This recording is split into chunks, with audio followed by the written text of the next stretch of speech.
Hey Mike, welcome to the GAC RMHC Golf Classic. Just want to give you an opportunity here to view your swing at regular speed. We'll let that play on through. We'll put you back in your dress position and we'll go ahead and take a look at a few things for you. So while we got you back here in your setup, let's first of all take a look at your posture. Spine's nice and straight, not a slight tilt. Legs come down into a nicely unlocked position. Arms hang down nice and naturally in front of you. Club works out to the ball, so achieving some pretty good posture there in association with good balance looks great. Let's go ahead and take a look at your alignment. We can see your feet aiming a little bit left, so you're in a little bit of an open stance. Theoretically, club face is supposed to run parallel to your feet, and parallel lines on camera would have an appearance of converging. And with that in mind, we can see that you're sort of set up maybe just a little bit to the left center of the fairway, but yet again there is a body of water to the right there, so we may want to set up a little bit left to center anyway, so it looks good. Let's go ahead and do a little split screen comparison here between you and Jordan Spieth. Before I actually take a look at the golf swing, I do want to point something else out relative to your alignment with your feet just being a little bit open. Just notice here we can see your left arm underneath your right arm. And what that tells us is, it tells us if I were going to lay an alignment tool across your forearms are going considerably more left of your feet, and so are your shoulders. So when your arms and your shoulders are this open, very likely you're going to swing the golf club from an outside to an inside swing path, and obviously start the ball out in this direction, then leave the face open and hit some form of a fade or slice so the ball can go back online. So I just want to point that out, because when we do take a look at your golf swing, if we do happen to see this kind of out to in path, a lot of that's going to be due to the setup with respect to your shoulders and your arms being wide open at address. So one of the things you want to do is just take your shoulders and arms and turn them clockwise very aggressively here, and that'll square your shoulders and your arms up to your feet, knees, and your hips as well. At this point in time, we go ahead and take a look at the golf swing. We can see with Jordan Spieth that he rotates his shoulders, draws his arms and hands back, as well as his golf club, and we can see the club coming back on plane directly along the red line. From here, early stages of the golf swing, we want to incorporate some wrist hinge into play, where we're going to transition the club head from being below our hands to now being above, and then we want to work the club from red up towards the blue-yellow V zone. When we finally set the club at the top of the backswing, simply want to have the left arm of the club situated on the yellow line, anywhere between the blue-yellow V zone, or even working its way up physically to blue, as we can see with Jordan Spieth. We also want to make sure we create full shoulder rotation. We do this about a very stable right leg. With you, because you're set up open, very likely we're going to watch the club move outside of your swing plane. So your hands are coming back, club definitely goes outside, so we can see the hands and the club shaft and the club head moving out to the right of the red line. From here, as we continue to turn your shoulders well, want to start to see some good wrist hinge into play. So we can see the club working back obviously a little bit vertically there. We start to lay the club off back in here into a stronger position, so that's good correction. And when we finally get the club back to the top, we can definitely see that you set your arms definitely a little too steep.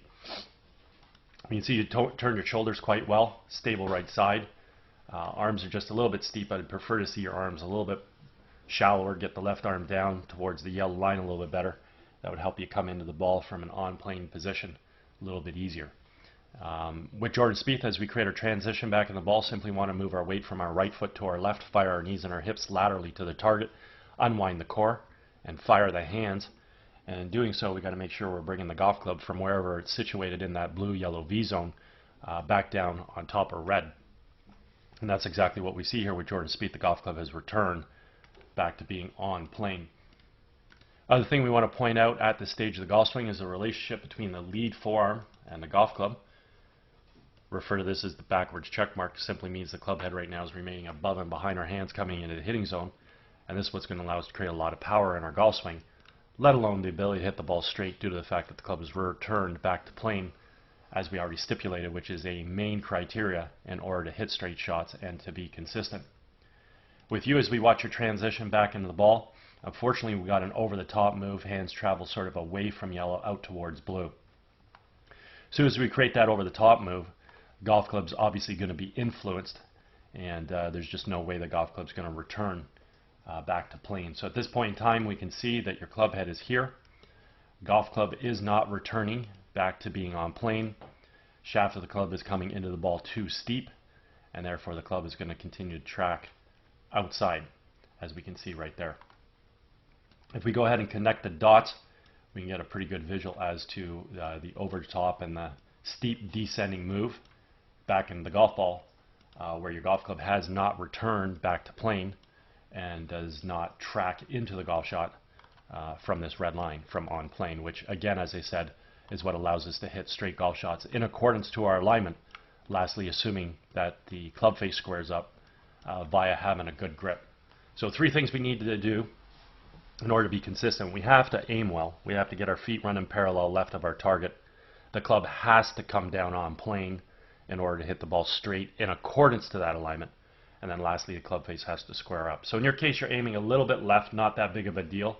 Club is coming considerably over the top. Therefore, you're going to be on a path of out to in. And at that point in time, you now have to compensate with the face of the club because you're swinging aggressively to the left. You're going to have to leave that face open, impart left-right spin, and hopefully be able to fade the ball.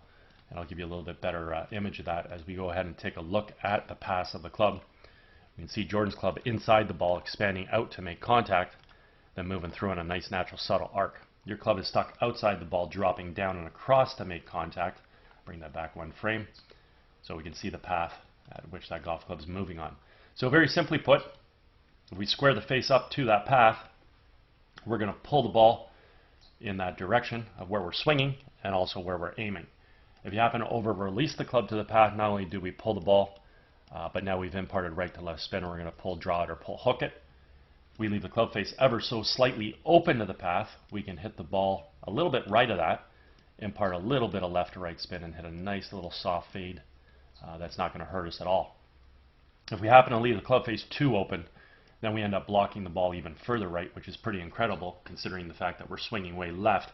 At that point in time, the club face would have to be massively open, be imparting a ton of left to right spin, and we're going to hit this block slice. So the end result of your golf shot is solely dictated based on the timing of the club face, because the club is coming from outside, striking the ball and moving to the inside. If the club face squares up, it follows red. Under releases, it follows blue. And if we time it okay, it'll follow yellow and the shot will turn out. As you carry your golf shot through, you got good footwork here. You're getting up off your right heel, up on the toe of the right foot, carrying yourself through a really good finishing position. Looks awesome right there. Overall, you got some nice athletic qualities with respect to your swing. Like how your hands work. Your hands come back. You fire them through. Your core works well. You get good coil, good uncoil. You swing yourself through to a good finish because you have good footwork. It's just unfortunate. Not really the aim, but this over-the-top move is really wreaking a lot of havoc on your consistency. Because the reality is when we come over the top like this, again, we're swinging the golf club from out to in. And again, if we square the face, it's going left. Leave it open, we can fade it, keep it on line. And if we keep it too open, it's going too far right. So it does require a lot of timing on your part to be consistent.